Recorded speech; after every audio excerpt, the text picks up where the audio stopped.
dancing diva that spread the world with Glee before graduating from high school and moving to New York to follow his dreams. Well, the moral of the story, don't stop believing.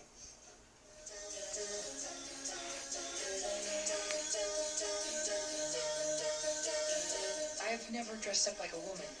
That's because you identify yourself as a man. I thought you, of all people, would understand.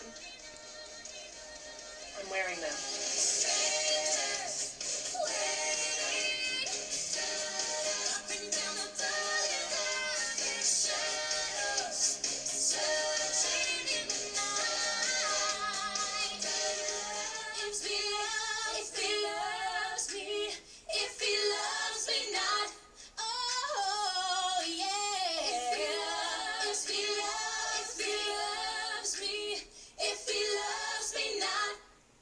Chris Colfer joins us now, and I just said to you, how much fun must you have making that show? And you said it is a lot of work. It is, yeah. So we have a great time doing it. Yeah, I'm sure. And I mean, him as a character, as a role for you. I mean, he's brilliant. He's an award-winning role for you. But it wasn't the original role that you auditioned for. No, I originally auditioned for the role of Artie, the boy in the wheelchair. I came in, and they're kind of reorganizing some characters, and they're like, oh, we want you in the show. We don't want you as that character, but we'll create a role, and you'll do it. Created a role? Mm-hmm. Yes. How nice. But you have said in the past that you were forced into singing. It's not something that you necessarily, naturally wanted No, like I was a kid, and my older cousin sang in my grandmother's church, and she moved away, so my grandmother said, okay, now it's your turn to sing in church, and so I had to sing in church, and then in high school and school plays I had to sing, and community theater, but it was never something that I ever wanted to pursue. It was just something I knew I could do if I had to. So then when it gets as big as that, you can't escape it. No, and then it's funny because I feel like I'll always get labeled a singer for the rest of my career, and it's never something I ever wanted to pursue. Although the character, your character himself has had a lot of praise for overcoming adversity, and a lot of teenagers have looked up to you as a gay character, have looked up to you and what that character and what you go through.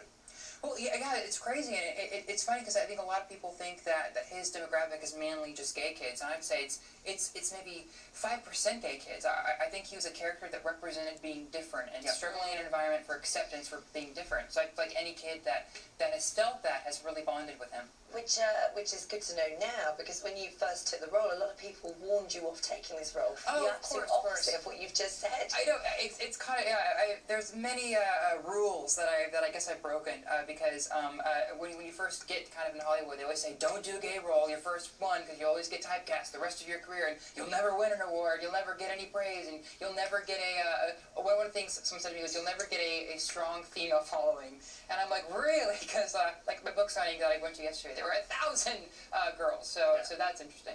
So you didn't take any notice of them at all then? No, I mean, I was kind of like, well, I mean, I was so excited to do something that I was like, you know, oh well. I mean, if I do it, you know, maybe no one's ever done it well enough. And I went in with that attitude. Well, so you say that the music was sort of forced upon you, and the show that you went for was a different part that you got, wasn't the one that you went for. So, are the stories, are the books in intention, or is that something else that you've stumbled upon by accident? No, that was just something that was on my bucket list ever since I was a little kid, and thanks to Glee, you know, we all of us have these opportunities opening to us, and I jumped on it. I was like, this is a story I wanted to tell since I was little, and jumped on it. Well, this is right up my street. Oh, good. It really is. It's the land of stories, the wishing spell, and the idea of the book is that the characters go into a different world where actually all of those fairy tale stories that we know, like Little Red Riding Hood and Cinderella, their lives are still continuing and going on. Right. And like, Cinderella's just about to have a baby. Right. And Goldilocks is a wanted fugitive. She is, yes. I knew it. Yeah, you're always right. had her down for that. Yeah, I was always interested, like, as a kid, like, what happened after Happily Ever After, you know, and also, like, the bad guys, like, you know, I never really believed someone was just bad for no reason, so I always kind of came up with stories in my head of why they were bad, and why the queen was so, or the evil queen, Snow White, for instance, was so obsessed with vanity, and why she lugged that mirror around everywhere she went, and so I kind of created backstories for all that, and kind of filled in all the blanks that the Brothers Grimm gave us. That's the first one, because there is another one out on the 6th of August, isn't there? The Enchanted... Enchantress Returns. Enchantress Returns. Yes, that's the sequel, and that'll be out in the States and the UK on August 6th. of that one. Yeah. So that's the literary side of things, screenwriting as well, and we're going to show something now. Then maybe you can explain, how you got into it. Have a look at this. This is something that you've actually screenwritten. This is Struck by Lightning. Here you go. High school. Society's bright idea put all their aggressive, naive youth into one environment to torment and emotionally scar each other for life. Cattle. We had the cheerleaders. She smells like gluten. And then the athletes. Can I get a close-up of your bicep? And, of course, worse than detention, the Writers Club. We print tomorrow, and none of you have written anything. I did Clayton's kitten pictures. Progress. I remember when I realized I was different. Everybody hates you. Bite me, Hobbit. You remind me of my grandson. Why is that? You're sad looking. You need to be on antidepressants. You were on ADD medication as a kid. I thought I was just really calm and mature for my age. No, you were drunk. I hid it in your food. It looks fantastic. And is that sort of what you want to go into, or do you just like dipping into many things, or is writing kind of your love, really? I kind of like being dipped into many things, but I love writing because you get to maintain control of the story, and I think as an actor, if you write your own roles, it's great because you never have to ask anyone questions about the character. No, I really enjoy it all. So what else is on the bucket list?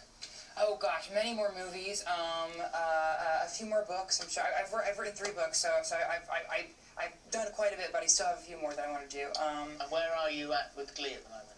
We're just about to go into production for Series 5. So that starts, when do you start shooting? I start shooting at the end of July.